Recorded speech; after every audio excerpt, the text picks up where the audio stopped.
another week of Routes Through Pokemon Adventures. I'm your host, Ruby. And I'm Shaylock. I'm Rosella. And this week we're introducing a guest, Flame. And Evie. And if you guys didn't quite understand it, his name is Flame. And yes, we have a big old giant stuffed Eevee with us too. Build-A-Bear, I think. Yes. So, what are we going through this week, Ruby? Volume 2 of the manga, Chapter 21 and 22. And then we're also doing the episodes 35, The Legend of Dratini. Episode 36, The Bridge Bike Gang. Episode 37, Ditto's Mysterious Mansion. Episode 38, Electric Soldier Porygon. Episode 65, Holiday Hijinks. Episode 66, No Way Out. Yeah, and as you may have noticed, some of those episodes seems like we're skipping a bunch, and that's because there's a lot of interesting stuff involved with some of the episode orders, thanks to Electric Soldier Porygon. But before we get all into that, let us get to know our guest host, Flame. So, Flame, tell us a little bit about yourself and your journey into the Pokemon world. Where'd you first hear of Pokemon? How'd you first get interested in it? Things like that. The way I first discovered Pokemon was that you set it up for me to keep me quiet while you played a game with my uncle. Oh, was that at a game store? Wait, no, that's not Pokemon. That was TMNT, I think. No, that was TMNT. Dang it. We're also TMNT fans around here. Yep. Speaking of TMNT, just let's get off base and off on a tangent right off the bat. Who's your favorite? Leo. Nice. Mikey. Donatello? And I always like Donatello too. Although Raph is definitely a very close second. You just had to get Raph in there. Oh well, yeah. He was missing out. He felt lonely. Although he is often all by himself. I'm like, yeah, lonely. He doesn't hate that feeling. All right. Anyway, back to your journey to How Pokemon. did I start? You started with the cards and made up your own game. I don't think the cards is where anybody really started. You guys always seem to forget that, you probably really started to hear about Pokemon because your mom and I would play Pokemon Go all the time when we'd make long trips to another city. That's right. For hours on end. We'd be like, what are you doing? What are you doing? And you'd be playing Pokemon Go. Yep. Back in 2016 when it first launched, I think. And then, we started playing, Fire Red, Leaf Green. Yeah, you and we played Leaf Green and Fire Red. You didn't finish. I finished Leaf Green. He didn't finish Fire Red, which hopefully will change that soon. So what else have you done in the Pokemon world? At first I started just gathering, as much fire as I could. Fire Pokemon. Cards? Yeah. Gotcha. And he made up his own game with energies. Sure. Without energies. Yeah, so, people like me who don't have energies can play. Sure. And even if they only have, one or two, they're just, power-ups. Yeah, and then that was the whole thing, and then, we went to a GameStop, and then, for, the Pokemon, challenges and stuff, where I think I learned the rules for the first time. No, okay. That was after you got your box, right? I see what you're saying. Yeah, it wasn't a GameStop, but yeah, we went to a game store. Yep. I thought it was GameStop. Nope. Oh, right, now I remember what a GameStop is. Yeah, so yeah, we did go to a game store, and we all did a little bit of playing there, which was kind of fun, and I think Rosella even sold a card to get store credit and spend it all, well, maybe even not store credit, but she spent it all right away either way. Well, it was a good card. It's $15 basically. Yeah, it was I think it was a rainbow, wasn't it? No, it was just one of those where you know how the pictures they have the picture section and then all the words. Mm-hmm. I think it was where the whole card was the picture and then they just wrote the word. Oh, one of those. Okay. Like a Viewer GX. Extended art basically. It was a Sonya supporter card. Oh, okay. I thought it was a card that I wouldn't use at all. I thought so too. Because it was a single strike or something. Oh, I don't know about that. But anyway. Alright. And obviously you've watched anime as well. Because we had pretty much the whole first season for a while that people would watch all the time. Yep. So in those realms then, what's your favorite type of Pokemon to engage with? Do you like the show more? Do you like the video games, like the normal ones? Or maybe the side video games, like Pokemon Legends? Or... Let's Go? Hmm? Let's Go is a side game, right? It's sort of, I guess. You could maybe count that in there, because it plays differently. It's based off of yellow, isn't it? Basically, yeah.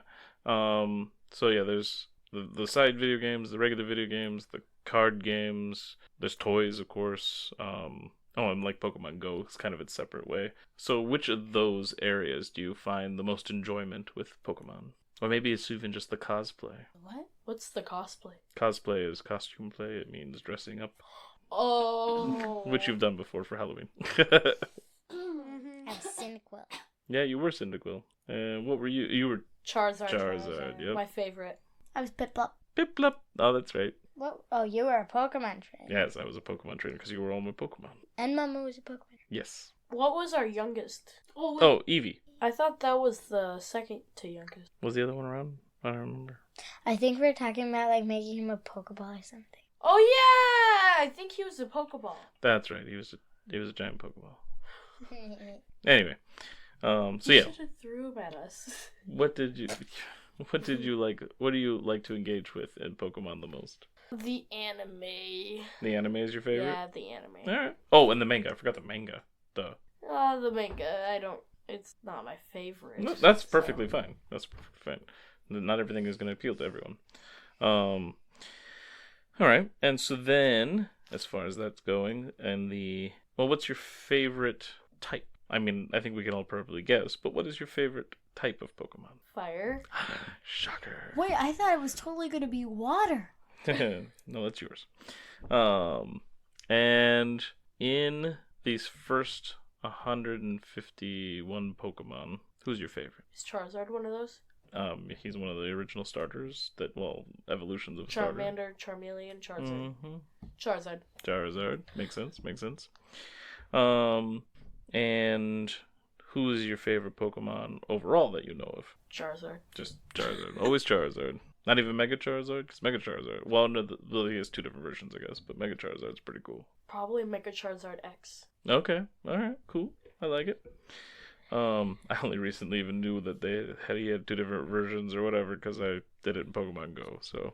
The way I know it's X and Y is from my Pokemon book. Yeah, I'm guessing that must be because the Mega stuff comes in X and Y, which we are not even close to getting to yet, are we?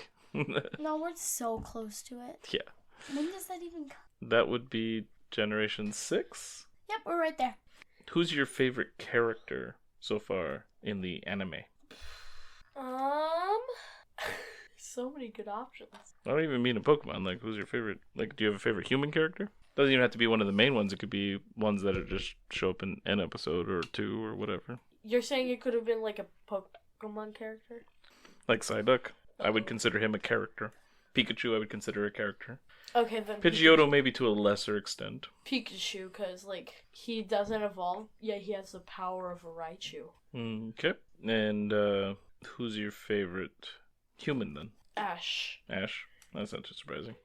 What do you like about Ash? Mainly that he, when everything gets bad, he tries to get Pikachu in his Pokeball so that Pikachu can be safe, and Ash will take all the punishments. Sure. Okay. That's a cool characteristic of him. Alright. How about the manga? Who's your favorite, character in that you've met so far? I think we have, blue, red, green, let's see, blue, red, green. We have a bunch of gym leaders so far. We've met Koga.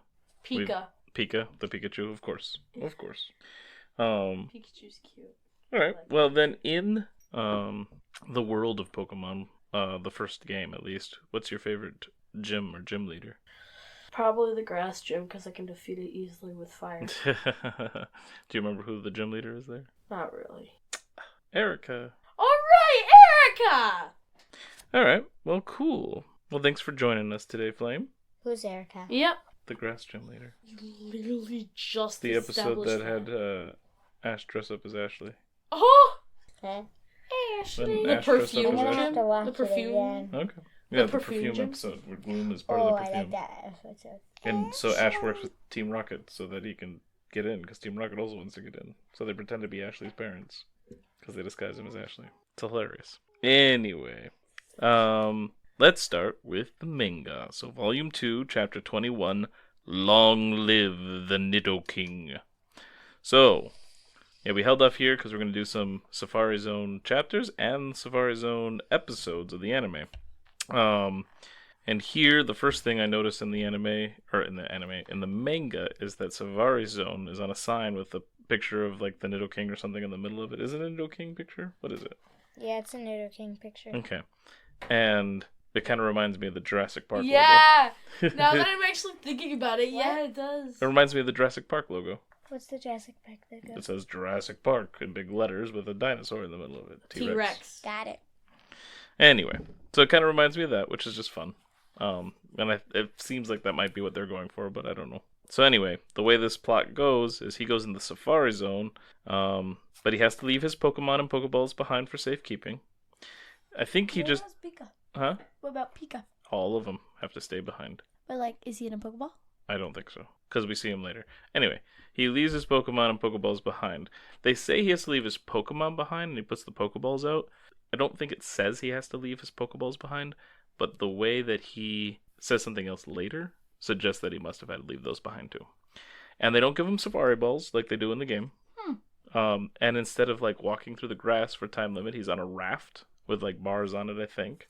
Yep. And he's guided by two robots, Pidgeobots. Pidgeobot 1 and Pidgeobot 2. They look exactly like Pidgeys, except we're robotic. Yeah, robotic Pidgeys.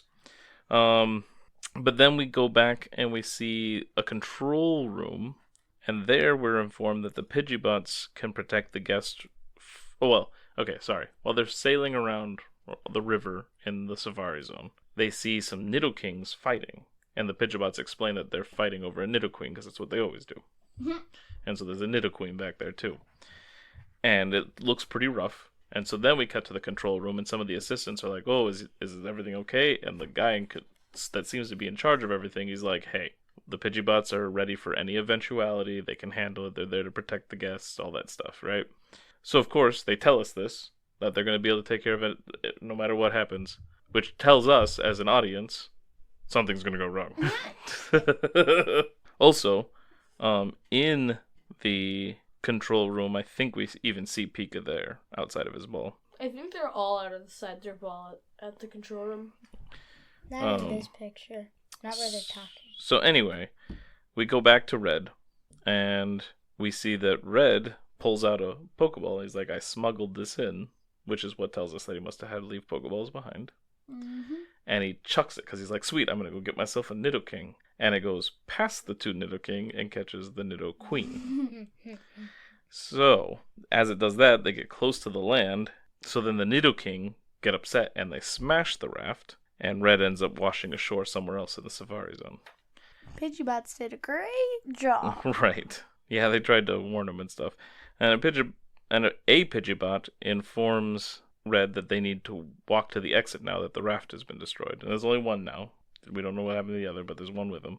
And that they have to walk, and that it's going to be hard. And Red is like, "Well, why don't we just wait for a rescue team? Like, I don't want to walk to the exit. That's going to take forever." But then the Pidgeobot informs him that the Nidokings are going to come looking for Red because he stole their queen. So he must still have the ball with the queen in it. Then the Pidgeobot delivers a Safari Ball. So they do have Safari Balls here. They just didn't give them to him beforehand for whatever reason. And only, we're informed by the Pidgeobot that only Safari Balls are able to catch Pokemon in the Safari Zone. But then Red's like, "But I just caught a Pokemon with my Pokeball. I caught that queen with my Pokeball." Yeah, with dumb luck. Which is what the Pidgeobot says, with dumb luck. Yes. Yeah, so the Pidgeobot says through dumb luck. Whatever. That doesn't make much sense to me, but okay. So, then a king does show up. Red tosses the Safari Zone ball, and it gets knocked away. So it fails, and the Pidgeobot tells him to stop wasting the Safari Balls. But then he acts like, when Red's like, "Well, what am I supposed to do then?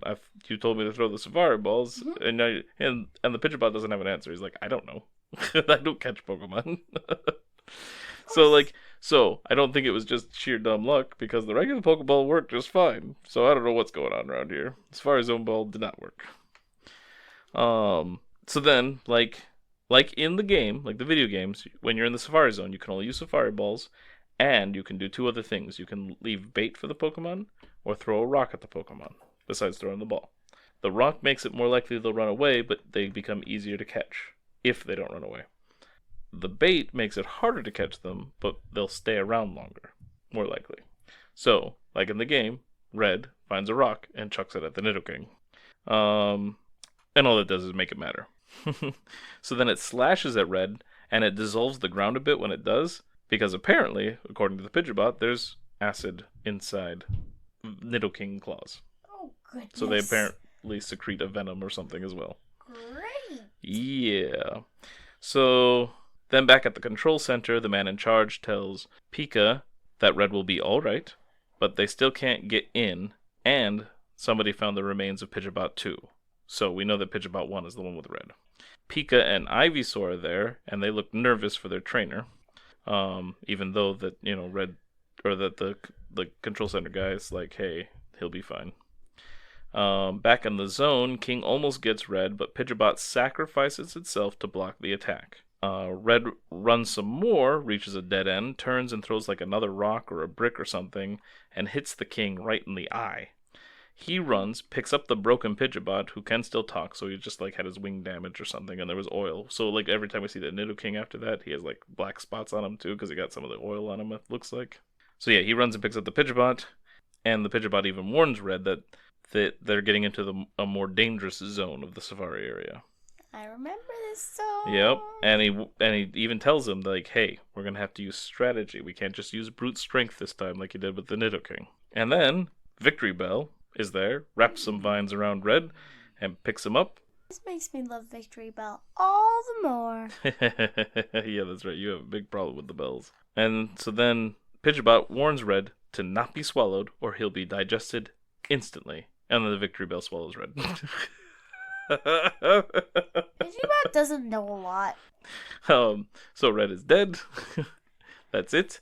And the manga was going to continue with a story, picking up with Yellow going on a journey, and it would still have Blue and Green and all that stuff. But because so many people hated the death of Red so suddenly, it is now that they just had to quit, and the manga was finished. And it's even hard to find copies to this day after the great Pokemon manga book burning of 2009. What the heck? How did you say that so clean? Okay, I'm kidding. Obviously, Red did not die. But it is the end of the chapter, and we jump into chapter 22, a hollow Victreebel. So, the control center guy and an assistant and Red's Pikachu and Poliwrath and Ivysaur are wandering the Safari Zone looking for Red.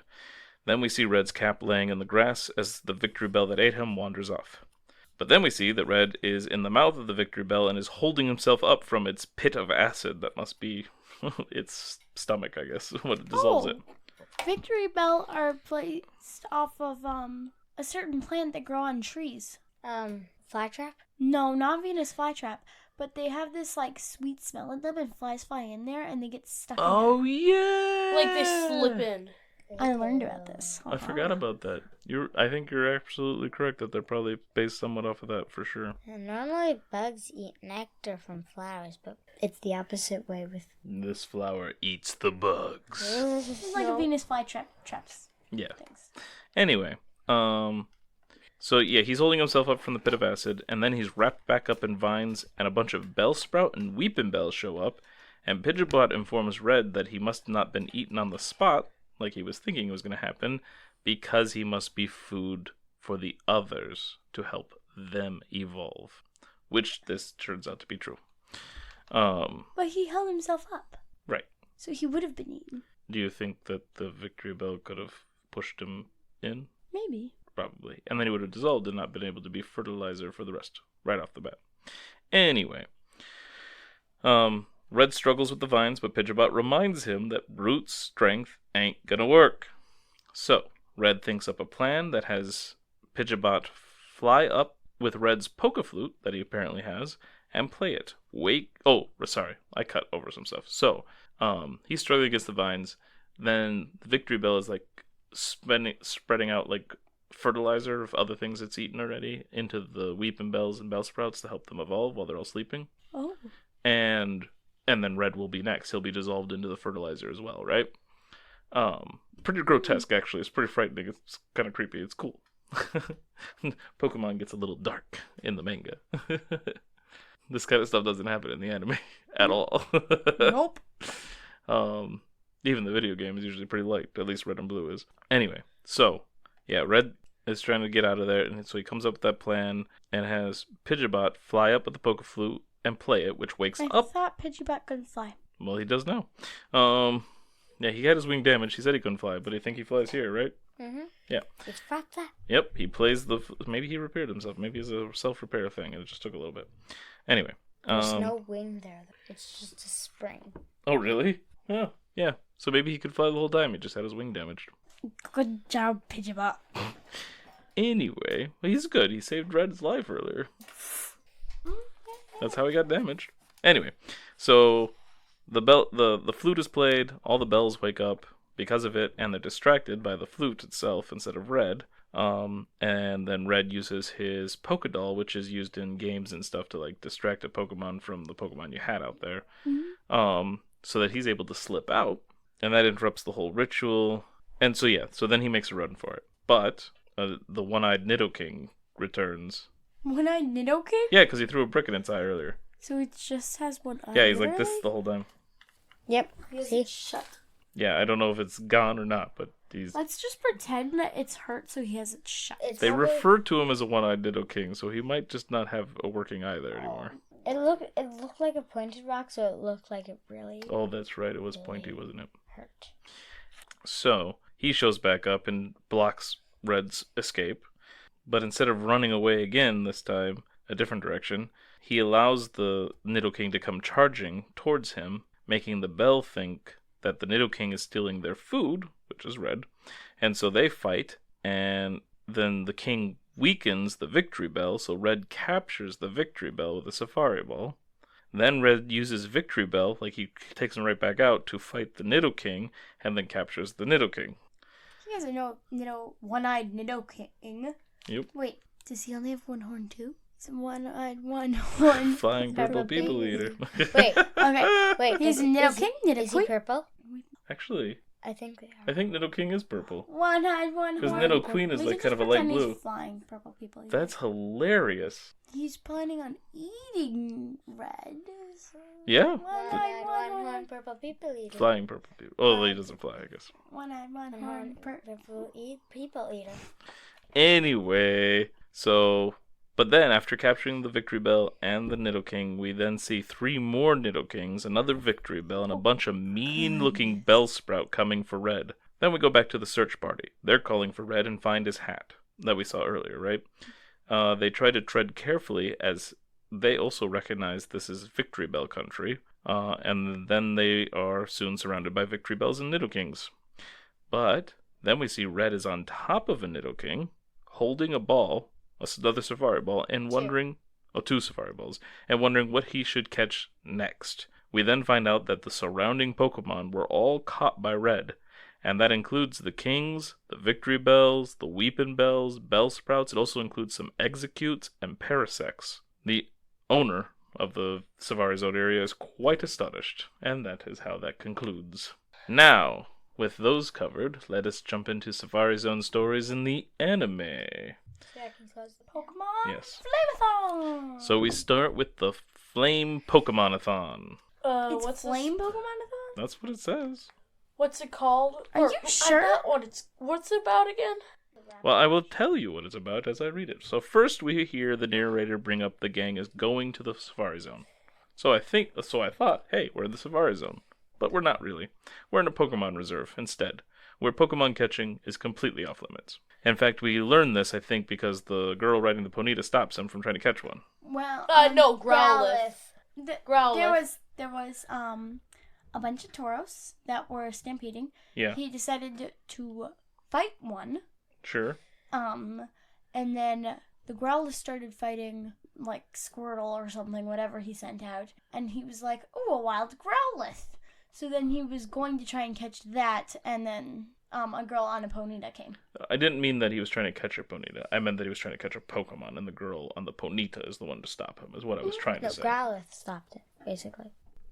Growlithe He was fought trying his to catch the Pokemon. Growlithe. Well, he stopped him. He stopped. The Growlithe Ash. stopped his Pokemon. Okay, well, sure. But Yes. anyway, he was planning on catching Pokemon, and the girl informs him he cannot. And the girl explained. This is how we learn that it's the reserve. Let's see. Oh, and then they question how she can ride on it, which you guys did before even Ash brings it up. They're like, hey, how is she riding on a Ponyta? There's fire all over him. And they ask the same question, and she even explains, Ponyta won't burn those that it trusts. It will allow the flames to not hurt it. Yep. And so then, Ash tries to pet it and almost gets burned up. And then he uses Squirtle to put the fire out. Squirrels it up. Does he? I don't even remember that. That's funny. Yeah, he's like, ah! And then the next scene is him squatting down with Squirtle using a water gun. That's funny. I totally missed that part, or don't remember it. But then we learn that there's an upcoming race for Pokemon. And we learned there's a jerk in the race. We do learn there's a jerk in the race, and he's being mean to the And he Ponyta has girl. a Dodrio. And he rides on a Dodrio, and we learn that from the Pokedex, the 3 heads are supposed to represent like 3 different emotions or something like that. 2 of them are bad, 1 is good. Yeah, something. That's all I remember. Sadness, Happy, happy, sad, and anger. That sounds about right. And what exactly did they not like about each other? And what was the purpose of the race? I don't even remember what the purpose of the race was is. to become an honorary member of this family, which she was a part of that family, like literally a part of it. And they owned a big ranch with a lot of Pokemon. So he wanted to win so that he could be part of that family. And so there's he'd a have cash prize, I think. Oh, and a cash prize. But she was going to just go to try and stop people. You know what I mean?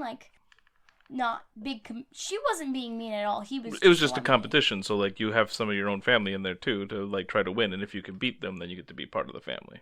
You could stay part of the family. Or if you weren't part of the family, you can become part of it, like the guy, right? Yeah, that's what he was trying. Yeah. And he was being a jerk about it. Well, she didn't care. Right. Okay.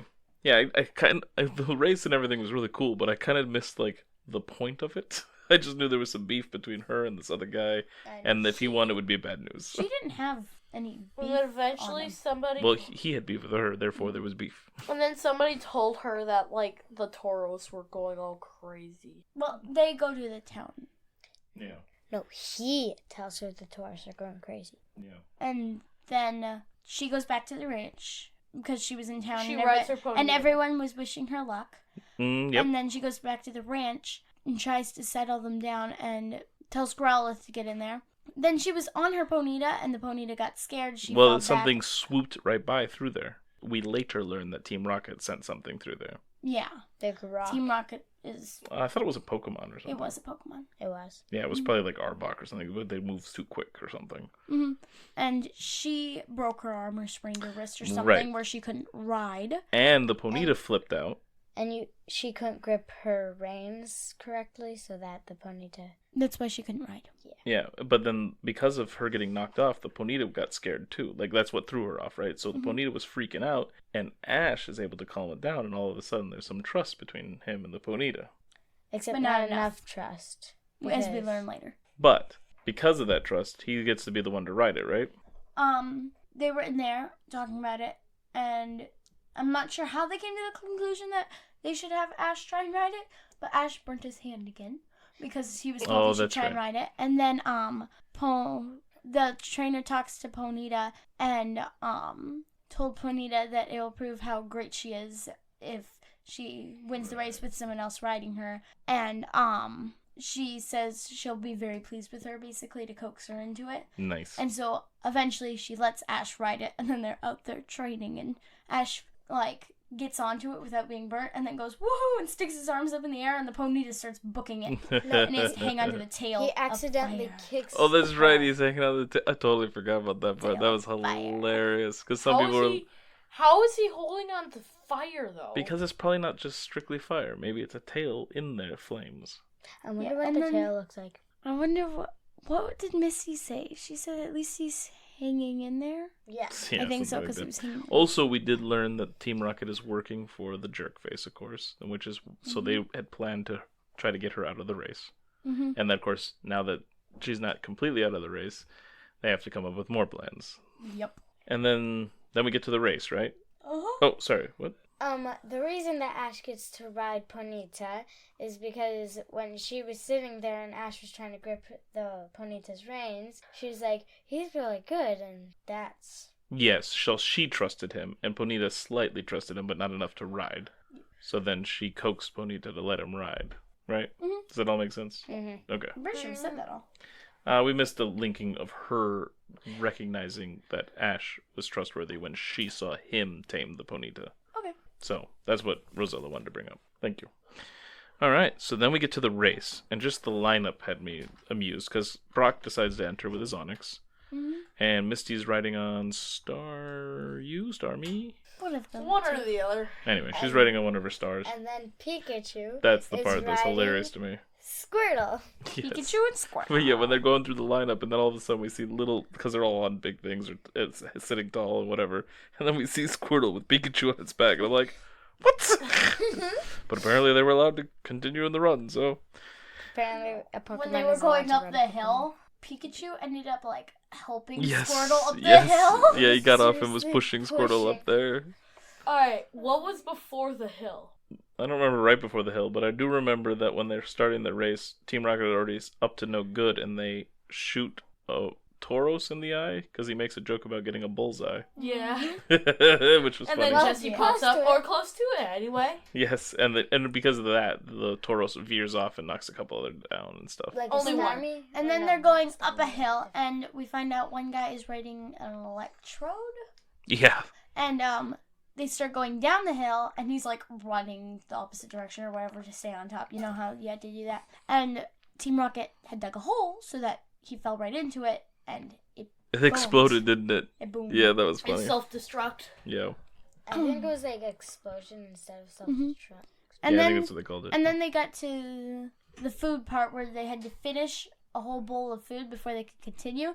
Squirtle and Pikachu are sitting there eating the food together because they both love it.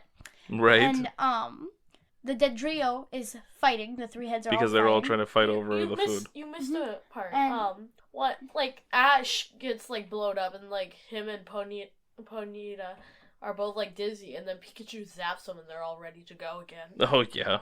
Gives them a little charge. Yeah, and then they're all eating, and that's when Team Rocket shows up with their Pokemon. And Motto. Before the race began, Ponyta was like sent out extra flames, and Misty and Brock are like, "Careful, you're gonna burn up the track." Alright, so then, yeah, Team Rocket shows up, and they put out a cloud with wheezing, right? So nobody can see what's going on. yeah, And honestly, I don't even remember how they beat Team Rocket. Like, I usually don't remember how they beat Team Rocket. no, they were just fighting it, and they were losing. And but then the Didrio finally finished their food, and Misty and before this was the water, wasn't it? Was the water before this? I thought it may. No, because they try to tell Ash to leave to continue the race while they deal with Team Rocket. Misty and Pikachu are the ones doing that, aren't they? I thought Brock was there too. No, I don't think he was, because earlier there was a water challenge. I'm pretty sure Brock was still there. I thought the When water did he come challenge. back then? I think the water challenge was first. Do you think so? Yeah. Yeah, because What about you? Do you remember? they're out of The road was first, where Tauros got crazy, Yep. and then the water challenge. Oh, was the water next? Okay. because that was when they left the race. Brock. Brock Yeah, left the race when the water because Yeah, I remember that. Onyx Because it I was just thought it was after. You or Starmie zooms across the water Of with course. Misty on top. The other Pokemon do just fine, except And Onyx Squirtle. gets there, and his face was so funny with the animation. It's just like, oh no. And Brock's like, it's okay, we tried our best. Okay, so first Squirtle and Pikachu were in the water and zooming. with Oh, yeah, Saturn. sure. And I forgot what the Pokemon's name was, and the guy was riding it. He hops onto the first rock, he sinks in, the guy's first, like, waving his arms about, and then he just plucks his nose as he's going down. And that's why Brock is like, sorry, we tried it. And then Because Ponyta it was hops like out a bunch of water. stones to cross, right? Yeah, she The did. stones were there meant to be Yeah. crossed. Yeah. It was like a path for. But if you Small stay, Pokemon. I'm pretty sure if you stayed But on Onyx one too doesn't long- hop, so. I think if you stayed on one too long, it would break. Or not Well, break. that Rhydon sink. looked kind of heavy. Yeah, well, they're a heavy Pokemon. All right, so then the water came first, and then we get to the eating, then the smoke screen, and then we're dealing with Team Rocket. And I know Misty tries to tell Ash to just keep going, but I thought he stayed for a bit to help. She stayed for a bit, then she told him to get going, and he listened. Oh, then he listened? I thought he didn't listen right away, but okay. He trusted them. They had Pikachu and Squirtle. And then, what, did Pikachu just zap him and they blasted off again? Or I don't remember. We never saw him blast off at all. Oh, we didn't? Oh, okay. Yes, we did.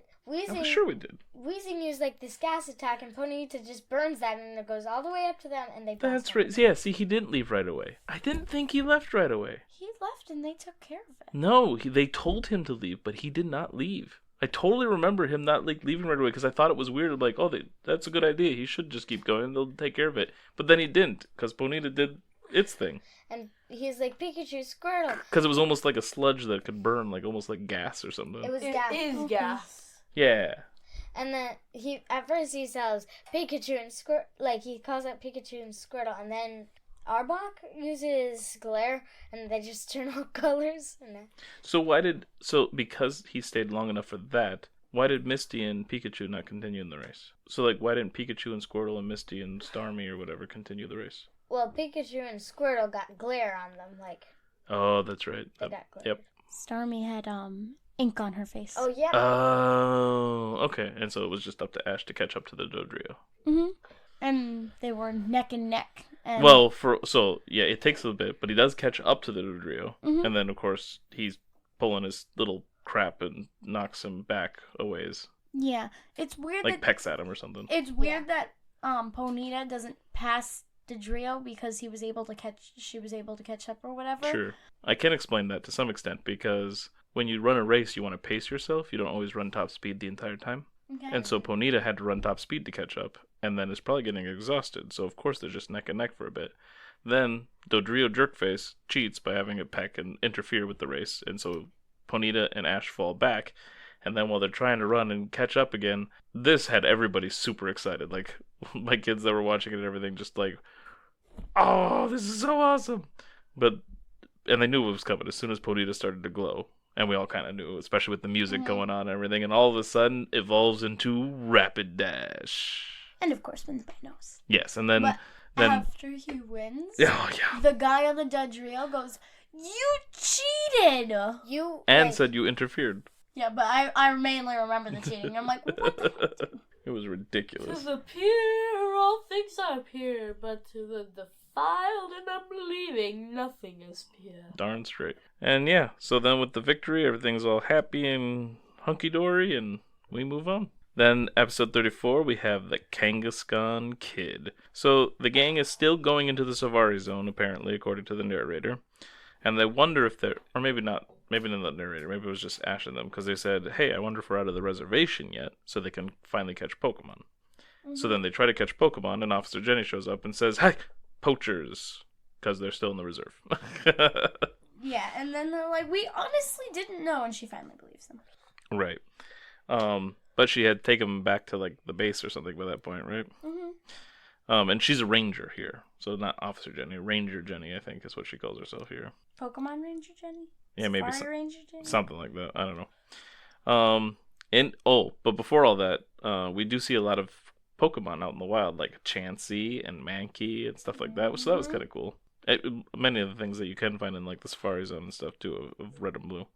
Yeah, Chansey was the main thing. Yeah, Chansey was very exciting to see. So, okay, so yeah, she decides to let him off like a warning or whatever, and while they're at headquarters, an alert goes off indicating more poachers. I wonder who that could be. But Ash and them want to tag along, so they do. They don't want to. Their excuse was that they wanted to make it up to her. And when they get there, I think they find Team Rocket. They're trying to catch Kangaskhan or something. Yeah. But then a kid comes swinging in and drives them off. That's because all the Kangaskhan were stuck in a net. Ah, that's right. And he's like, Kangaskhan, or something along those lines. Yeah. That was his cry. Like a 6-year-old boy or something. And he wears like basically what looks like a caveman tunic kind of thing. Mm-hmm. But he's kind of fulfilling the Tarzan role. But he's just this little kid. And then after Team Rocket's driven off and the Kangaskhan are saved and Kangaskhan Kid disappears, we have a helicopter arrive with a weird little dude and his wife. Who wasn't for sure if it was his wife at first either. Yeah, I wasn't. Because she called him like Papa or something like that, but he just calls her Mama, just like parents do sometimes. They call each other Mama and Papa or Mom and Dad or whatever, just because that's what they're used to calling them in front of the kids. And we find out that 5 years ago they were taking a tour in the helicopter, and the father thought it would be a good idea to hold their young son Tommy out of the helicopter window to get a good look at the Pokemon below. And then he accidentally drops him. The mommy says, be careful. He's like, he just wants a good view. And then he drops him, and the mom is like, what? He's like, he's just getting a closer look. Well, and he says he'll be just fine. He's a smart kid and capable, and he has a parachute, apparently, because he even activates the parachute. So the dad was right that his kid was smart enough to activate a parachute, but still. Then they land, go look for the parachute. They find the parachute, but not the kid. And they didn't find the kid for all that time. It was like 5 years. I think they mentioned 5 him. years. Yeah, I said 5 years. She keeps getting angry at him, like, at random points. Well, he's kind of an idiot. I know. He's the one who dropped the baby. Right? And at one point, I don't remember when, but he goes, it's your fault he fell. Yeah, ridiculous. I did not like this guy. I don't like this episode. So, but yeah, they had given up hope by this point, but then they heard some recent reports about a kid in this area, about Tommy's age now. And Jenny seems to know Tomo, as she knows him, and even has his address. His address? That's what it seemed like. I thought that's what she said. Like, she had like a thing, and she's like, oh yeah, I know exactly where he's at. Like, had an address for him, even though it's like a wild area. Yeah, that's a little hard. That I is heard weird. the show, but I didn't watch it. Sure. I thought she said address anyway. I don't know. It was weird. She said something like address. So they try to reunite with Tomo, who doesn't fully recognize them Doesn't really recognize him at all at the beginning. at first, and then he... Oh, he asks Ash, or was it Missy? Probably Missy because of the reaction. But he goes, you human or Pokemon? And she gets upset because he thought she was a Pokemon. Yeah. And then he asks the same thing again when his parents show human up. or Pokemon? Yep. But I think, does he get hit in the head or something? The dad hits him in the head. Right. And it does actually, his plan does work to some extent. He does have some memories then. Mm-hmm. But then he just becomes very angry and confused. But then we get this whole little weird reunion interrupted by Team Rocket again, who has a new plan, and they built a giant mechanical Kangaskhan that they drive around in to try to capture the other Kangaskhan. Mm-hmm. And the heroes are having difficulty stopping the giant mech. But then Tommy's parents crash their helicopter into it, exploding it all. And then Tomo, or Tommy, is sad when he gets to the area, thinking his parents are dead, because he did finally recognize who they were to some extent.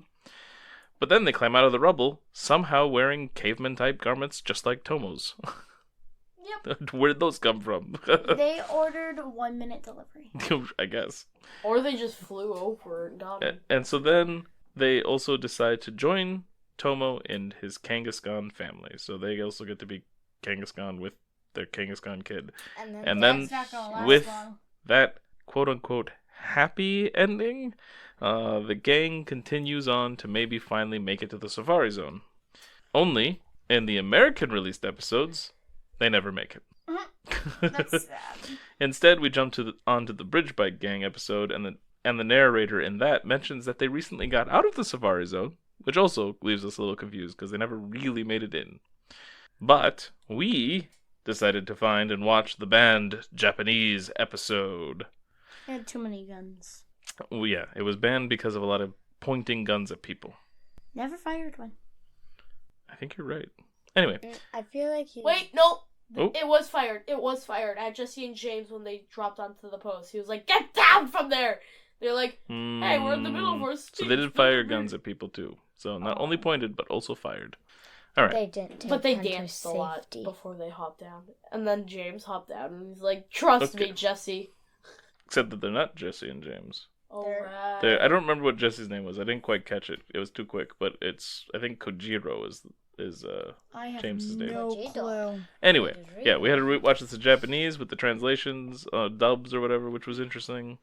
But anyway, this episode is 35, The Legend of Dratini, or, actually, The Legend of Miniryu, because in Japan, Dratini is called Miniryu. And Ryu is the Japanese word for dragon, I believe. And then Minnie is Minnie. So, The little dragon. first off, what was fun about this episode for us is that it had a different opening theme song and different animations, with some of them being the same that we had in the series. Now, I still prefer our American theme song by far, yes. but it was cool. It was cool to see these different like animation sequences and have a different song and everything. I thought it was very interesting. Mm-hmm. And then we learned some of the Japanese names. I don't know if they ever even mentioned Brock's name, and if they did, I never caught it. Me neither. But we definitely did get Misty's name, which was Kasumi, and Ash's name, which is Satoshi. And it sounded like Tauros was actually called Ken Tauros or something, which was interesting. I don't know what that means. Tauros. I don't know. Anyway, so they do actually make it to the Safari Zone in this episode, and the warden is constantly pointing guns at the character. Well, we already kind of went over that, but he's the one who's pointing the guns at people all the time. Yeah, also, they don't refer to the Pokemon as Pokemon at all. It's pocket monsters, because Poka is pocket, and then Mon is That's monsters. Right. They do say pocket monsters and monster balls, I think. Maybe not in this one, maybe in the Monster other. That might have been in the other band episode, but either way. Wait, why monster balls? It's Pokeballs, right? So it should be pocket balls. So the warden seems to be adamant that there are no Dratini in the Safari Zone. I forget why they even bring it up. That's because they saw a picture on the wall of him and a Dratini. I thought that was later. You might be right though. Maybe I'm thinking about them finding it and then Team Rocket finding it. I don't know. Anyway. No, Team Rocket hears about it. So he's adamant that there is no Dratini though. And Team Rocket, though, later tortures the warden after they show up on the post like you were talking about, Flame. They jump off. Because the gang goes out to go catch Pokemon with Safari Balls. Because they make a deal. And Team Rocket says they're going to play fair, but they never play. Oh, that's right. I forgot all about that. When they showed up, they had some... Whoever catches the most Pokemon. Not the different Pokemon, the most Pokemon. Catch the most Pokemon wins. That's right. And so Ash or Satoshi and Kasumi and all them go out to catch Pokemon. Meanwhile, Team Rocket goes back to the warden and tortures him. And they do a couple different things to try to intimidate him to tell him, but it's the tickle torture that finally gets him. Tickle. What were the other two things? They like pointed a bazooka at him and threatened him, I think. I don't remember what all they did. Yeah, but they pointed a gun at him. Yeah, but then I think there was like one other thing, but it was the tickle torture that finally got him to talk.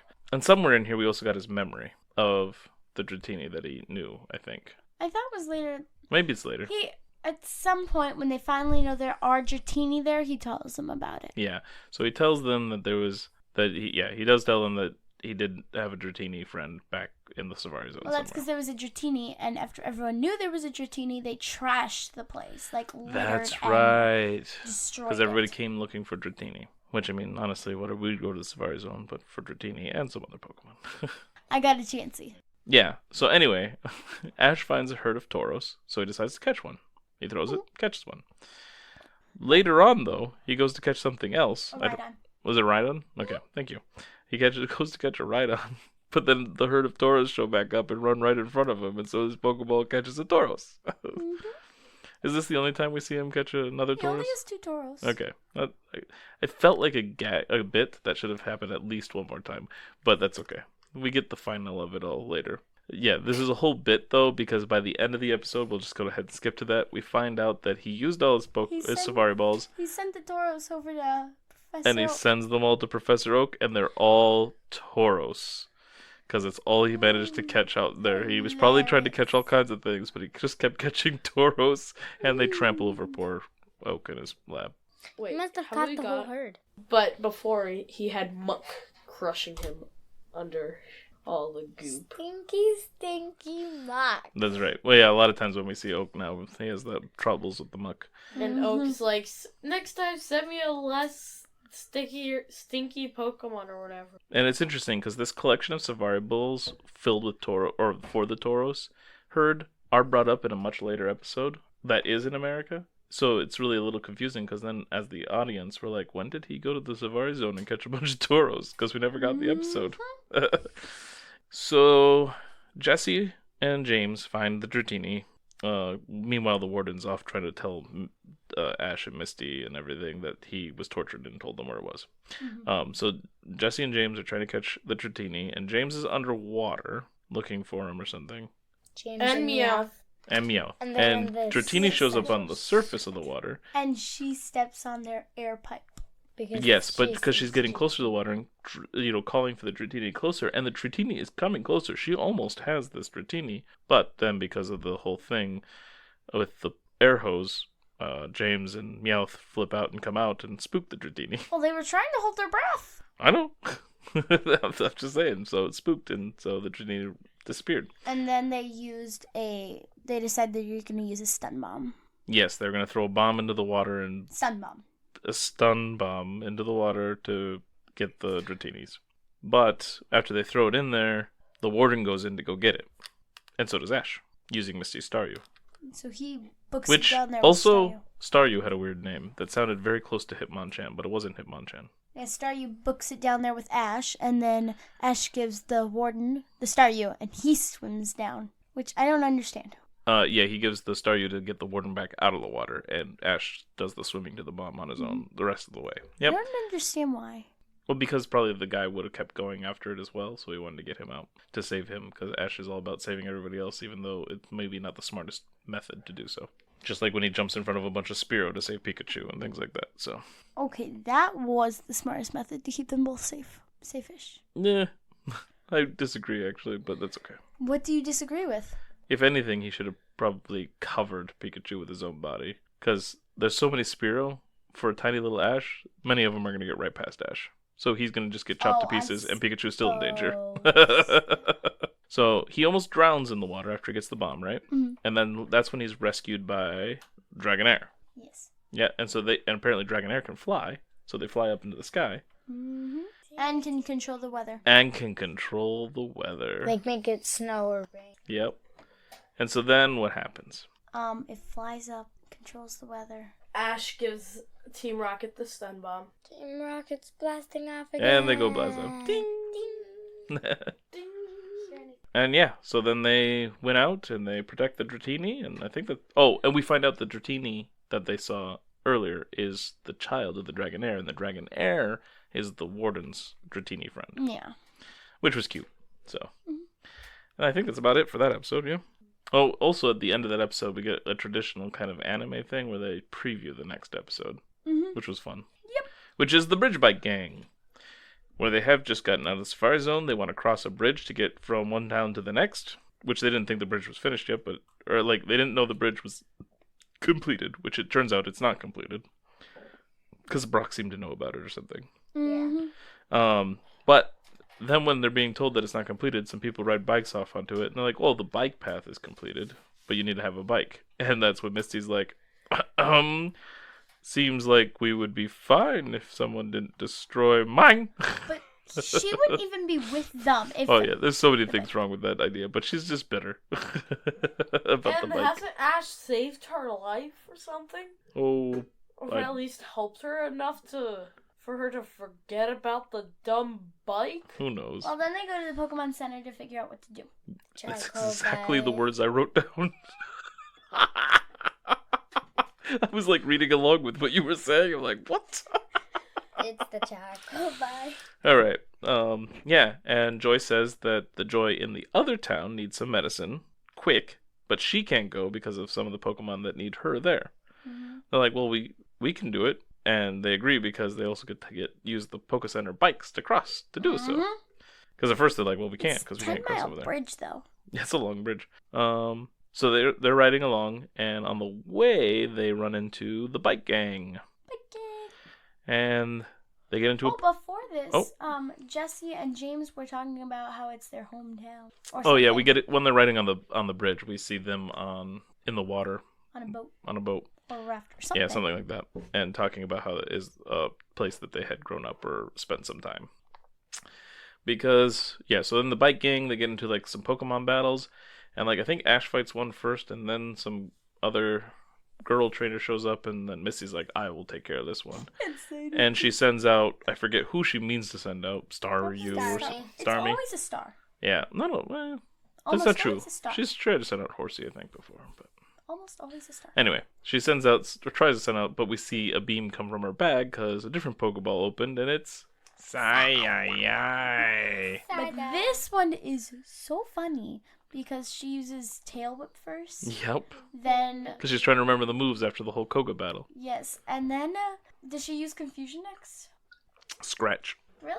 Same as the Koga Gym? I think so. She's using the non-psychic powers first because Okay. those Psyduck can't do the other one. Yeah, she uses Scratch next. All the bikers are laughing at Psyduck, which is so mean. And then she says confusion, and the headache isn't big enough yet, so she grabs a bike. Well, before that, I think when she tells him to use confusion, he just stands there and a bunch of question marks pop up over his head or something. Know that? Because he's confused. Because he doesn't know what to do. I could be wrong, but I thought that's what happened. Yeah, I think so. And then she grabs a bike and is like, I'll give him a headache myself. But then they're interrupted. Yeah. By Officer Jenny. Is that true? I thought it was something else that interrupted this part of it. No, Pretty police. sure. Jenny. Other thing. It's the police. Jenny. Nope, it is 2 people on unicycles. Are you sure? Yeah, because I remember. Because then Bikers that gets leave interrupted later by and- Officer Jenny. Officer Jenny. Oh, yeah, because they're like, Well, now. like, I think right after them is probably Officer Yeah, Jenny. but first we get a whole conversation with Jesse and James, who show up on unicycles. And we learn that they're Little James and Big Jesse. Big Jesse. Big Jess. Big Jess. That's who the bike gang seems to know them from the past. Because And- Little James got his nickname because Yes. he had to use training wheels with his bike. He was And- the only one in the gang with training wheels. Yep, but he was so fierce with his training wheels. Yeah. And then Big Jess always was swinging a chain around while she was riding her bike. Yes, so- seems very dangerous. That's But why. they seem to look up to them. Yeah, and they tell him that you're only really cool now if you ride on one wheel, which is a unicycle. I thought that was more of a clown thing. But so then they're all gonna get into a scuff, or maybe they even start to, I don't even know. But then Officer Jenny shows up and scares the whole gang off. And they have a conversation. She says she'll help them, and then they're like, well, wait, I'm not sure if we need help or something, or the bike path is the only path ready. And then she'll That's- be their personal escort, but then she got Oh, called something else. That's right. She gets Because she she's gets on a called something else. motorcycle. That's right. Yep. And so then they continue their riding, and Big storm. Big Storm shows up. Does Team Rocket try to interfere one more time? I thought they did. Big storm. Team Rocket is in a little shelter along the bike path with the rest of the bike gang. The kids are riding out in the storm still. Yep. The main guy and the main girl who look up to Jesse and James. They said that the storm's no big deal to them. Mm. Or it shouldn't be. Oh, Jesse and James don't want to go out in the storm. Yeah, they're like, at least we're here That's- inside. That's And right. then they're going to Because go I- stop them some Because I do more, remember the whatever. bike gang being very impressed with Ash and them continuing through the storm. And then they even find out the bike path isn't actually fully complete, and they do that jump. No, it's fully It's complete. complete. It It's was like a a break ship. passing through. A ship was going to jump the gap because like Because the it boat's slants up. Yep. They're going to jump the gap. Ash needs to get the medicine to the Pokemon right then, so he goes up. But at the same time, Team Rocket is going up, and they go up, and Ash isn't going to make it. And Oh, so the he bike gang steps pushes on them their out there because heads. they're like, oh, they're cool, but you're not. And so they have to prove themselves? Is that what Yeah, they did? yeah. That's And right. Ash and Co step on Team Rocket's heads to No, they finish getting drive over. on Yes. Team Rocket. Yeah. Yes. And once they get down, I don't remember exactly how it goes, but the bike gang ends up knowing that they're trying to get medicine to a Pokemon, Yes. and so they feel bad and Decide that- to escort them the rest of the way. No, you're the actual coolest people. Yeah, but they decide to go with them, yeah. is the point. And Nurse Joy is getting worried. The Nurse Joys are getting worried. Well, of course they are. But it all works out. They get Mm-hmm. the medicine there, and everything's hunky-dory. Then we move on to episode 37. Ditto's Mysterious Mansion. Did not watch this one. So we had another storm, first of all. Caught in a storm, the gang rush into a Well, building. It was so nice, and then it started raining. Yeah, just out of nowhere. And the building doesn't seem to have anyone in it. Then they run into a Pikachu with a messed up face. I think it's so cute. And then Misty goes to like hold it or something, and it turns around, and she's like, ah! Yep, Because its because faces. it turns out it's a Ditto looking just like Pikachu. Then, when Ash is excited about this new Pokemon, he tries to catch it. And he only ever seems to try to catch these new Pokemon when he's not going to be able to for some reason. Because another Pokeball knocks his out of the way. And we see an Ash with green hair standing in the shadows. Wait, Ash with green? Yeah, there's another Ash there that threw a Pokeball at the same time and knocked his It's a Pokeball out. girly girl. But Brock immediately knows it is a girl because of his men's intuition. But he doesn't go weird this time about it, like usual, and then we find out because she is too young for him. So he's got standards, I guess. And we find out her name is Duplica, and this is interesting to me because in our journey in the video games in Saffron City, after we did the Silphco and drove the Team Rocket out of the city so we could fight Sabrina, before that we explored the city, and there was that house with a girl who imitates people in Pokemon or whatever. She's a big Clefairy fan or something like that, but she also imitates us because we thought it was us at first, remember? Yeah. And it was just a girl. So it's interesting that they brought that concept into an episode here. I don't think her name was Duplica, but still. So anyway, she is really good at looking like other people in disguise, except for Ash. She had the clothing, but didn't sound or look like him necessarily with the green hair and everything. Yeah. But then like anybody else that isn't important. Him Ashy Boy. Yeah, she keeps calling him Ashy Boy. I forgot about that. He does not like that. But she's really good at sounding like them too, especially Nurse Joy, which is the first one we see her do after Ash. She like pops out and looks just like Nurse Joy and sounds just like her because she's the same voice actress. And then she also pretends to be Officer Jenny, and like for the most part she looks just like him, but like her eyebrows were just a little different on Officer Jenny and stuff like that. Anyway.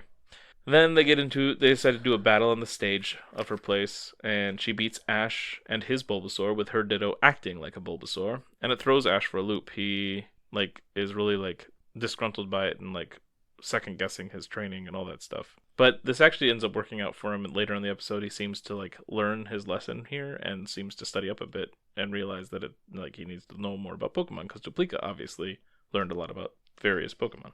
Yeah.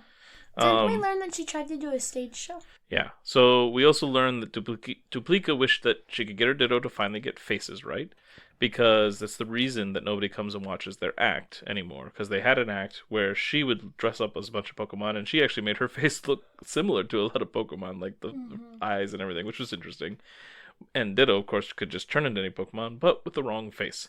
Now, I don't think anybody really would go to that show and be like, oh, your Ditto can't look just like another Pokemon? Because any Ditto can do that. And she's the more impressive part of the show anyway. So really, would nobody come to watch the show because Ditto can't get faces right?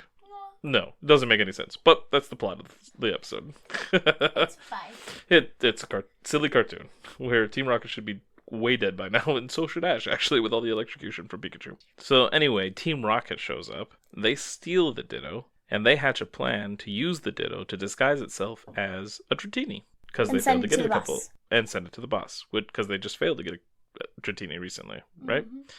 And in fact, it was like just the last episode, I think. So that's fun.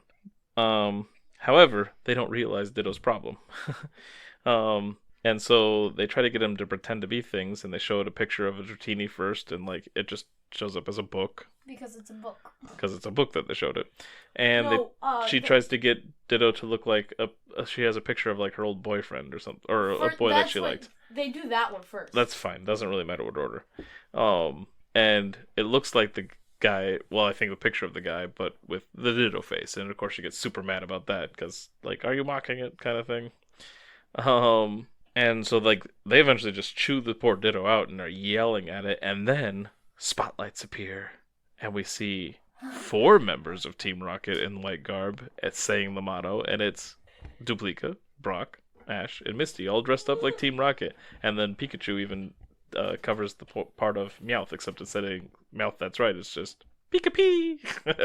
So that was just super amusing to have them do the motto. And Ash is like, I see why you do it so much, it's fun. Yeah. I see why Team Rocket likes saying dumb stuff so much.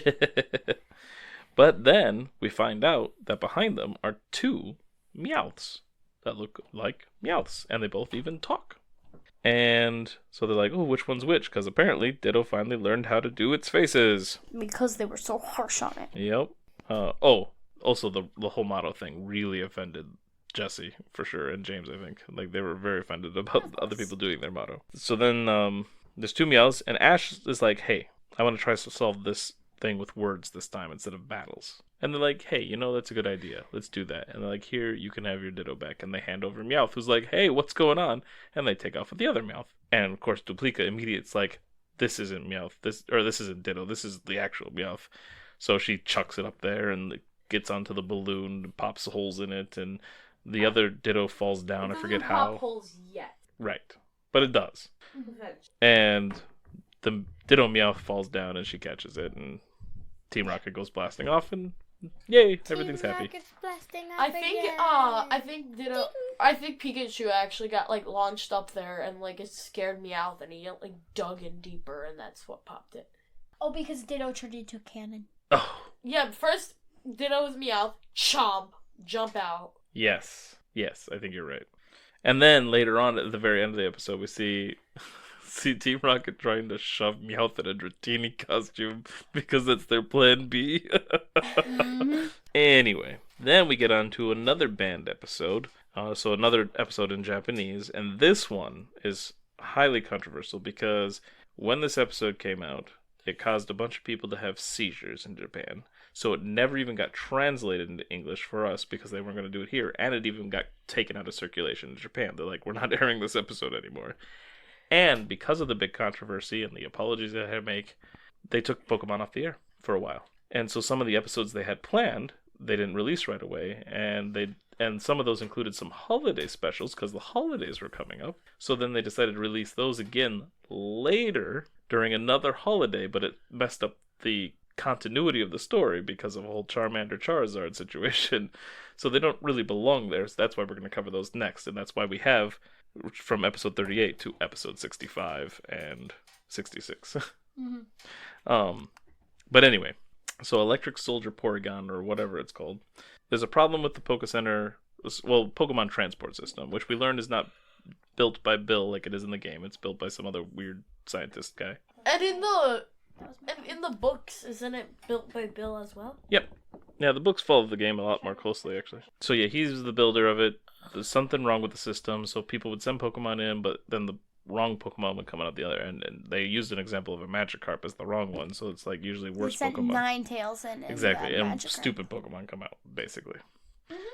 And so they're freaking out about Who's it. behind this? I wonder. Right. Rare Pokemon going missing?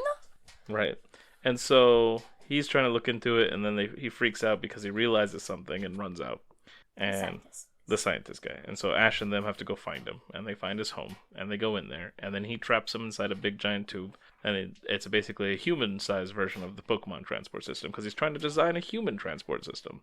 And he mentions that some other weirdos ended up breaking in and getting in there and going into the system, which is probably where they still are, because they haven't come back out. And he forces Ash, Misty, and Brock in there. They don't get a choice. And Porygon shows up because he's apparently the delivery system here to bring them into the virtual world and transport them into the next location kind of thing. So they get to ride around on Porygon inside this cyberspace world. We find out there's a ton of Pokeballs being jammed up in a spot where Team Rocket is because they're blocking the transport system. And Ash and them get involved, and there's a whole Porygon fight because they have like a other Porygon that's not really a Porygon or something. I don't know. On the tail, it has a flag that has a Team Rocket. Rocket Team art. Rocket. It was I was a little confused by it, but that's what's going on. And if they drive Team Rocket back, and are trying to move the barriers so the Pokeballs can go through again. But by this point, we see Joy has another person coming in to try to fix the problem, and they're sending in a vaccine program to delete the problems inside. To delete which the virus. includes the people in there, because they don't belong in there. At what point do the flashing lights show up? Multiple times, actually. Anytime, especially when Pikachu uses his stuff and stuff. We have a couple times where, like, red and blue flashlights. Yeah, it's just red and blue flashlights. flashing over and over and over. Yeah, and it happens a little bit more intense just a little bit later on when there's more battles going on with the vaccine programs and stuff. Yeah. But fortunately, because I was screen mirroring it to the TV, it was not a perfect screen mirror, so it was a little more jolty, like stuttery or whatever on the screen. And so I would make sure to cover my phone screen because it was bugging me anyway, and we just watched it on there, so we didn't really get the effect as much of the red and blue flashing lights. Yeah, and I was So sitting next we to were you, safer. so yeah, the flashing lights gave me a little bit of headache at the end of the episode. Yeah.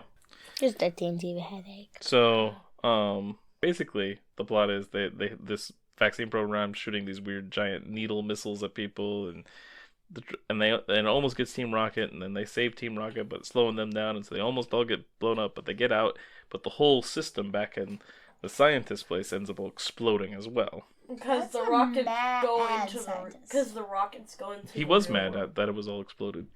He's just a mad Yeah, he's crazy. scientist. Sorry, what were you saying, Flame? No, because the rockets went into the real world because they hit the portal. That's right. They came in through the portal with them. I forgot about that. But everything's hunky dory and great, except for the scientist guy's upset. But I mean, he's crazy, so whatever. And then then we jump Holiday in hijinks? to the holiday episodes. So first we have Holiday Hijinks, which is episode 65. Now this one's weird because it got bumped forward because of the whole controversy with the thing.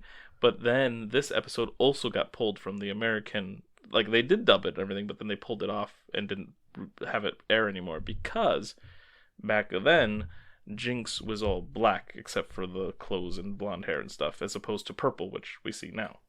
And people thought that this was a racist thing because basically many years ago, people would do a thing called blackface, where they painted themselves black and would like plump up their lips or make their lips look bigger to look like black people as they did silly things on stage and kind of made fools of themselves.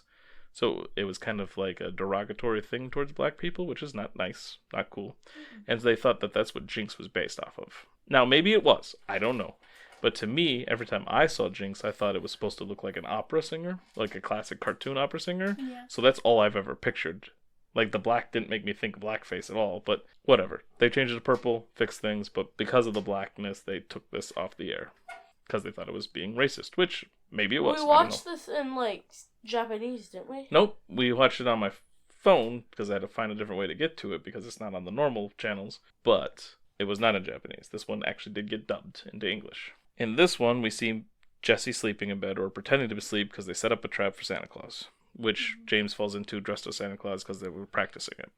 And they're like, why are we even trying to do this? And she explains that Santa Claus was mean to her in the past. And we get a story of when she was sleeping in bed as a little girl. She found out that Santa Claus was actually a jinx and came down the chimney. Well, before that, she was mad about something or another, so she hit her doll. Yeah, she threw her doll near the fireplace and it broke it a little bit.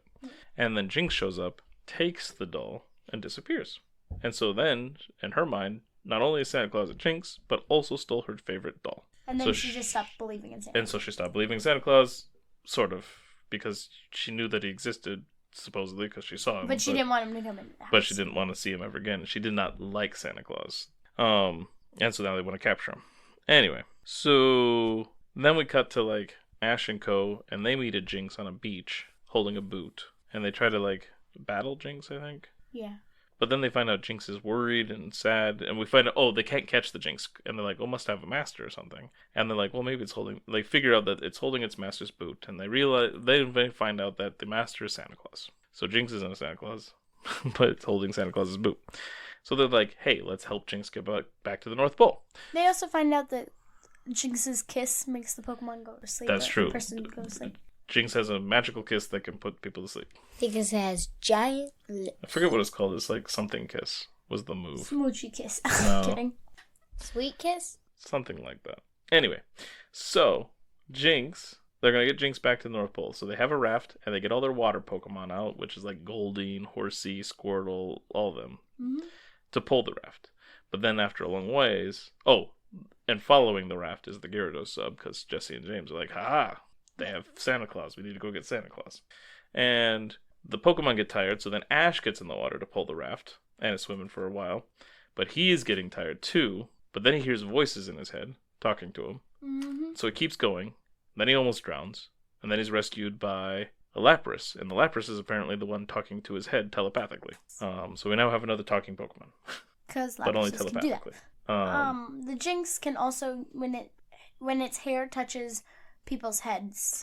That's right, because that's how they figured out about Santa Claus and stuff. It gave memories. They helped them see the memories or something, right? Because Inside the boot was a picture of Santa Claus. Oh, that's right. What story did it tell with its hair then? she was polishing the boot, and then the ice breaks, so she floats. So we figured out how floats, she got lost. and floats, Yeah. and bye-bye. And so then Lapras helps them get to the North Pole.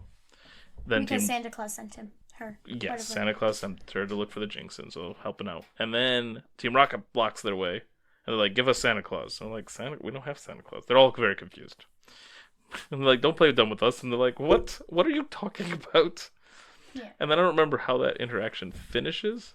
But then Team Rocket, I know, ends up at the Santa Claus's shop, and they're like, there's a bunch of Santa Clauses in there, because they see Jinxes all over the place working. And that one Santa Claus looks weird. And then they find the real Santa Claus, yeah. And so they go in there, and they tie up Santa Claus. Mm-hmm. I really don't remember what happened to Ash and them. Anyway. They ended up getting back to shore. Sure.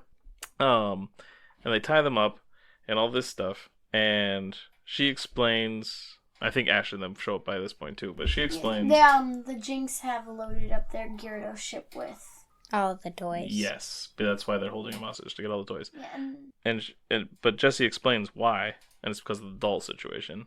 So then the Jinx goes off to the Christmas tree and comes back and brings the doll all fixed. And Santa Claus explains, well, the Jinx brought this thing so I could fix it because I saw your doll was broken, but then I couldn't get it back to you because you stopped believing in me. So I couldn't return it. And she's like, oh. And she realizes that it was all a misunderstanding and all that stuff. So there's a sweet moment. And they're like, oh, good. So then you're not going to do this. It's like, no, we're bad guys. We're still going to steal your stuff.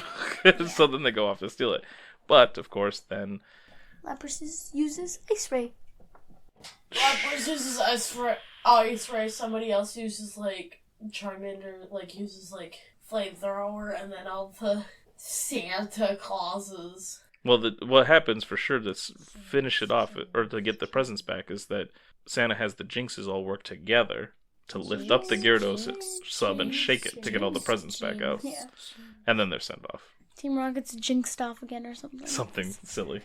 And with that all finished, this drove all the kids nuts when we were watching it together. Santa Claus gives them their presents before he leaves on his sleigh that's being pulled by a Rapidash or Ponyta. Mm-hmm. There was some debate. Rapidash. There was some debate. Horn.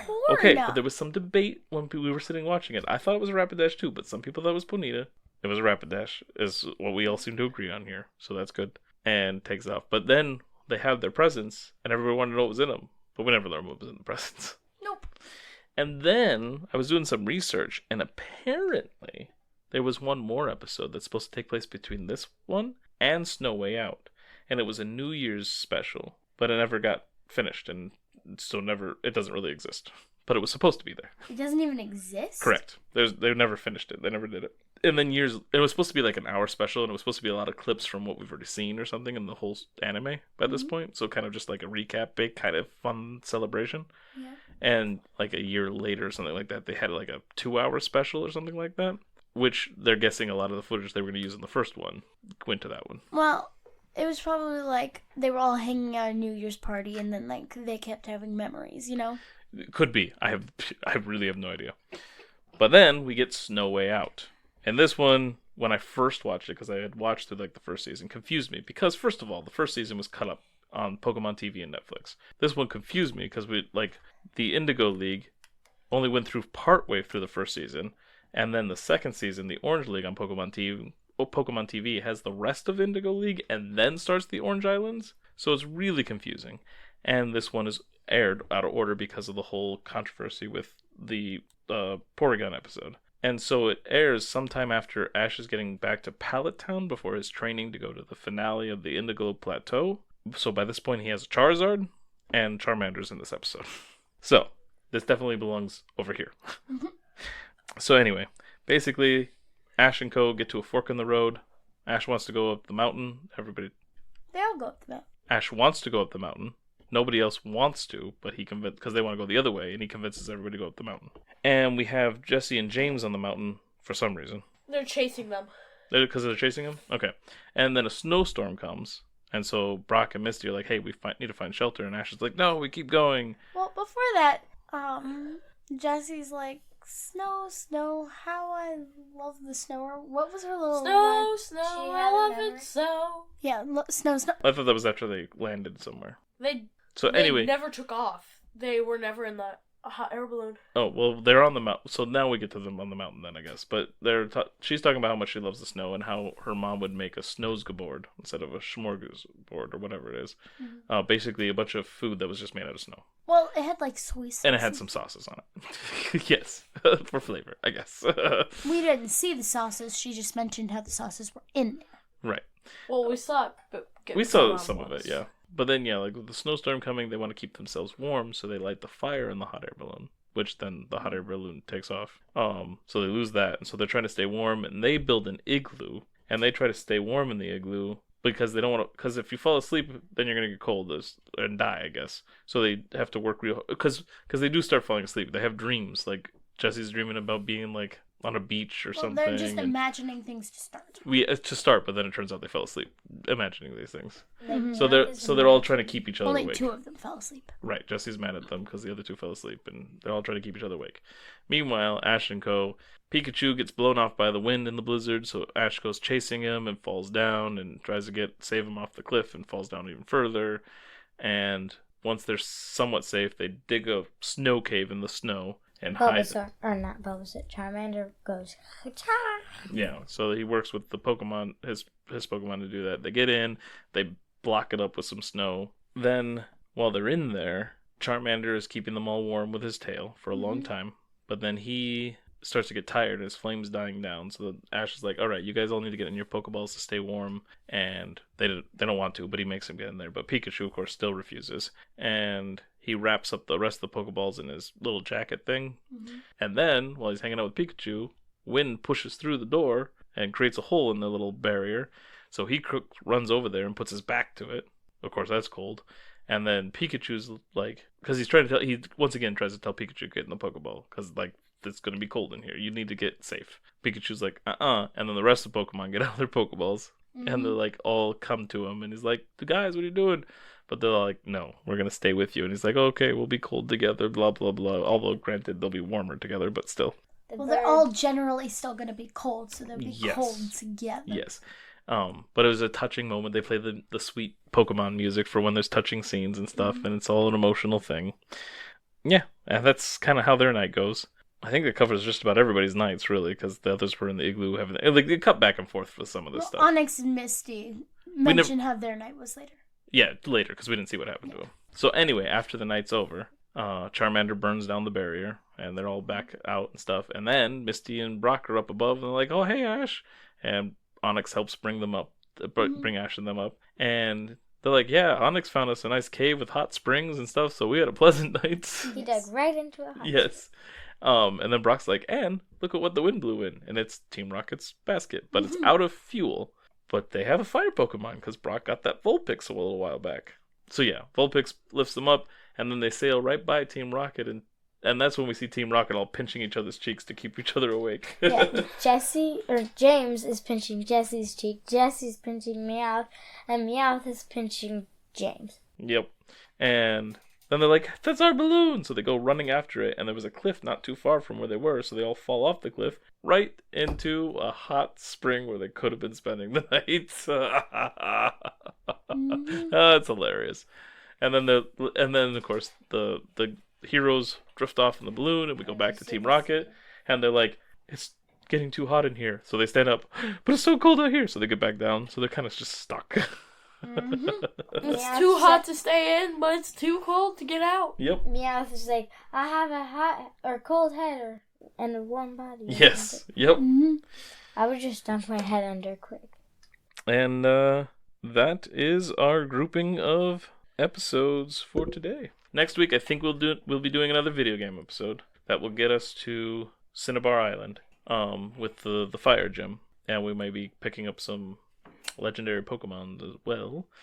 But then after that, I think we're going to have a couple rounds at least of Adventures episodes, because there's a lot of episodes between here and the Fire Gym episodes. And plenty of manga to cover for that too. So that's our episode for there. So now let's move on to our Pokemon card segment. Yay, Our unboxing segment. Our unboxing segment. Yep. Alright, hold on.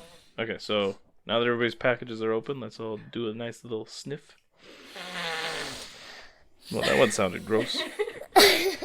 Alright, don't smell good. Alright, so, Flame, since this is your first time here, why don't you do us the honors and start with your Pokemon? Seeduct. If it remains still, it looks like a real nut. It delights in surprising foraging Pokemon. Electrike. Oh, yeah, I know Electric. It stores static electricity in its fur for discharging. It gives off sparks if a storm approaches. That's Clefairy. Clefairy. Clefairy. Clefairy. Clefairy. Alright, Jigglypuff. It is said that happiness will come to those who see a gathering of Clefairy under a full moon. Phanpy. Phanpy. It's a little baby elephant. It is strong despite its compact size. It can easily pick up and carry an adult human on its back. Yama. Yanma? Yama. Is there not an N? Oh wait, Yanma. If it flaps its wings really fast, it can generate shockwaves that will shatter windows in the area. Whoa. Oh my. Alright, one of my special Pokemon. My uncommon. Oh, I love this guy! Cramorant. Oh, Cramorant. He's so funny. I have to read his attack. I just have to. A 2-star energy. Continuous Gold Missile 60 times. Discard any number of Aracuda from your bench. This attack does 60 damage for each Aracuda you discarded this way. I love that. Aracuda. It's probably Aracuda, yeah. Aracuda. Well, yeah, see? Aracuda. Like, just... Yep. What was it that he sometimes had in his mouth? A Pikachu or something? Yeah, that was hilarious. In Sword and Shield, it'll go dive, Hilarious. and then Pikachu is that. Yep. Because in like This... a show, Oh, wait. a movie, Cramorant's Gluttony led it to try to swallow a Aracuda whole, which in turn led to Cramorant getting an Aracuda stuck in its throat. Aracuda. It's based off of Barracuda. Aracuda. Mudsdale. Evolves from Mudbray. Mud that hardens around Mudsdale's legs sets harder than stone. It is so hard that it allows this Pokemon to scrape a truck with a single kick. And then I got a Psychic Energy. Nice. The show or whatever. Oh wait, there's more. Swellow evolves from Tailo.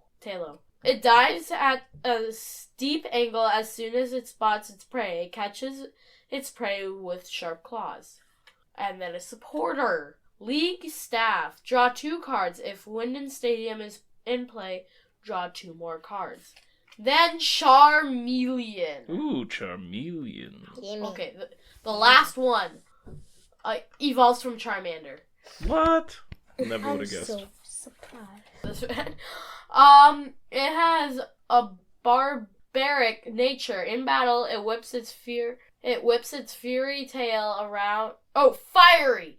It whips its fiery tail around and slashes away with sharp claws. Alright, thank you, Flame. Now we'll move on to Ruby. My first Pokemon is Lotad. Its leaf grew too large for it to live on land. That is how it began to live floating in the water. Rufflet, a combative Pokemon. It's ready to pick a fight with anyone. It has talons that can crush hard berries. It's funny, its resistance is fighting. Pumpkaboo! Ooh, it has an ability. Pumpkin Pit. When you play this Pokemon from your hand onto your bench during your turn, you may discard a stadium in play. The light that streams out from the holes in the pumpkin can hypnotize and control the people and Pokemon that see it. Cool. It also has a resistance to fighting. It's because it's Ghost. I got a Pikachu! When Pikachu meet, they'll touch their tails together and exchange electrical greetings through them as a form of greeting. No, exchange electricity. Petalil. They prefer clean water and soil. When the environment they live in turns bad, the whole bunch will up and move to a new area. Hippopotamus. This Pokemon is active during the day and passes the cold desert night burrowed snugly into the sand. Ooh, a Gorgeist evolves from Pumpkaboo. Gorgeist. Yeah, that makes sense. Like a poltergeist. which is a ghost, Poltergeist. and a gourd. In the darkness of a new moon night. Moon Knight? In in the Marvel superhero? Yes. In the darkness of a new moon night, Gorgeist will come knocking. Whoever answers the door will be swept off to the afterlife. That is creepy. Now I don't want to open the door when somebody's knocking. Fire energy. Ooh. Boost Shake. Trainer card.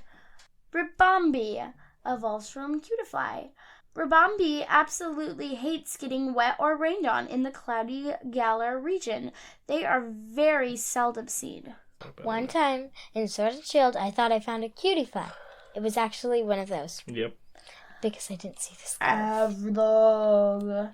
As Avlog moves about during the day, the cracks in its body deepen. The Pokemon's body returns to a pristine state overnight. It's Avalug, like avalanche. Avalog. Alright. My turn. No, just kidding. Rosella. My first Pokemon is Smeargle. Oh, Smeargle. Smeargle. It draws sample. Oh, Smeargle. It draws symbols. Do you want me to read them? You want me to read it? It draws symbols with the fluid that oozes from the tip of its tail. Depending on the symbol, Smeargle fanatics will pay big money for them. Smeargle's the one that pops up in Pokemon Go when you take pictures of your Pokemon. Oh, yeah. Not always, but sometimes. Yes. I know I saw him, but... Rotom!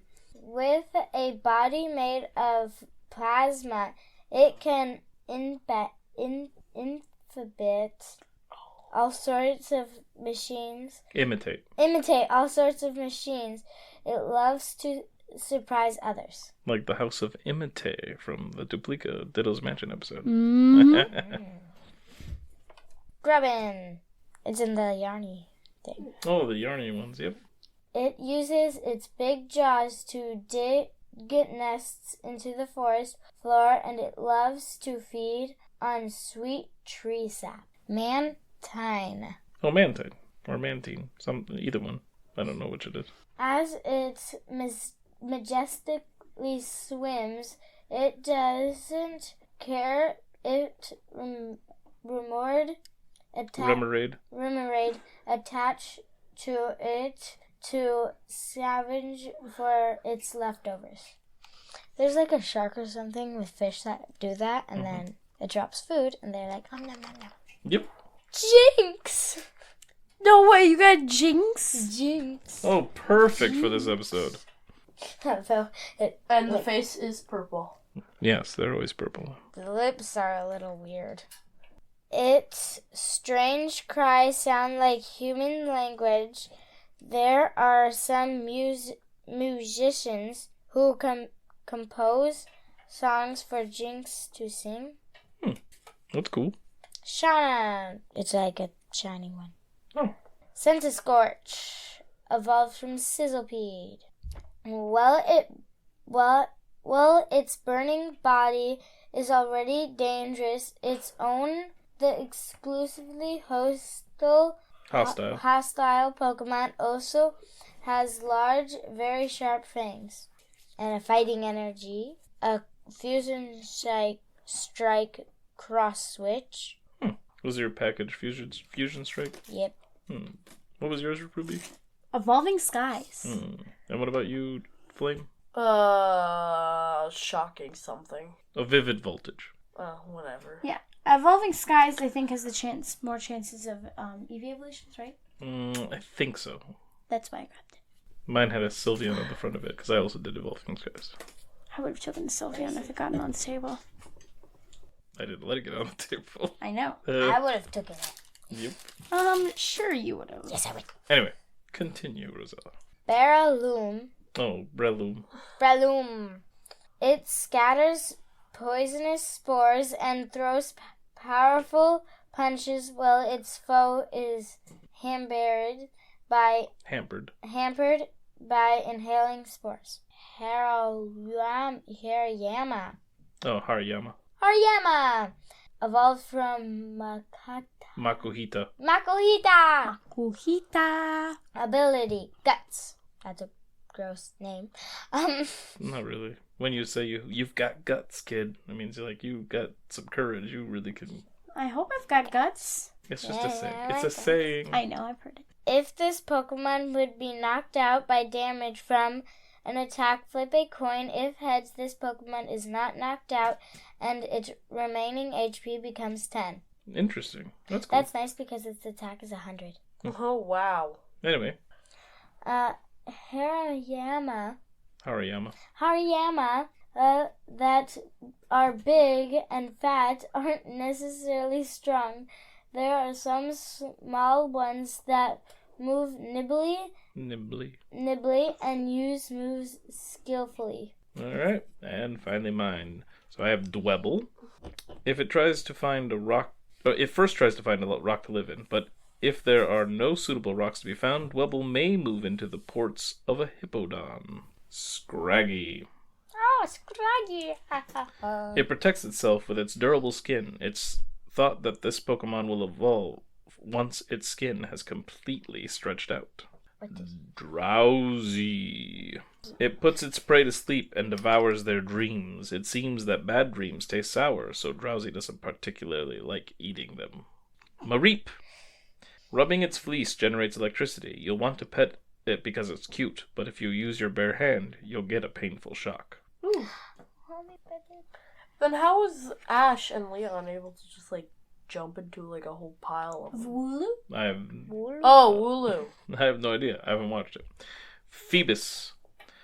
It is a shabby and ugly Pokemon. However, it's very hardy and can survive on little water. We don't like that Pokemon. It evolves into a Melodic, though. That's pretty. What's a Melodic? A very pretty Pokemon. Entei. Single strike. Let me see. It is said that when it roars, a volcano erupts somewhere around the globe. Let me see. Give me. Hey, you have the NTV, and I'm trying to collect the dogs. You're welcome. Not me want it. And it's my fancy, shiny Pokemon. I'll give you my Is fancy that a- shiny. Is that a rare? My fancy shiny. It is a rare, yeah. Lycanroc V. Oh, let me see. You got a V? I had that Lucky. It was all. Just Oh, build a can I deck. have that for my deck? It's fighting. Yeah, I thought you were a water trainer. I have 2 decks. One is electric and water, and the other one's fighting and water. You need some Poliwrath. Energy Grass. Let me see. Oh, yes. Zinnia's Resolve is a trainer card I have. You can play this card only if you discard 2 other cards from your hand. Let me see. Then draw a card for each of your opponent's Pokemon in play. Oh, do you remember what I read about Dwebble? No. Yeah. When he can't find a rock, what does he do? He Goes sits in. into another Pokemon's Pokemon. cavern or something? It's ports. What are ports? Holes inside the Hippowdon. Those holes on him. That's the one. You really want my shiny one now, because it evolves into that, right? Right? Sure. So give me a When roused to violence by its rage, it spews out the quantities of sand it has swallowed and whips up a sandstorm. Ooh. And finally, Tentacruel. Ooh, let me see. It communicates with others of its kind by lighting up the red orbs on its head. When the orbs are blinking, it's a warning sign. And that's our Pokemon cards, and that's our episode. So thank you again for listening, and we will catch you next time. Bye! Bye. Routes Through Pokemon is a Hunterfield production podcast. If you ever want to reach us, you can email us at hunterfieldmanor@gmail.com and just put Routes Through Pokemon in the subject heading. That's hunterfieldmanor@gmail.com. And our podcast is on Apple, Spotify, and YouTube, so you can follow us, like us, rate us, leave comments in any of those locations where that's available. Thanks for listening, and we look forward to hearing from you.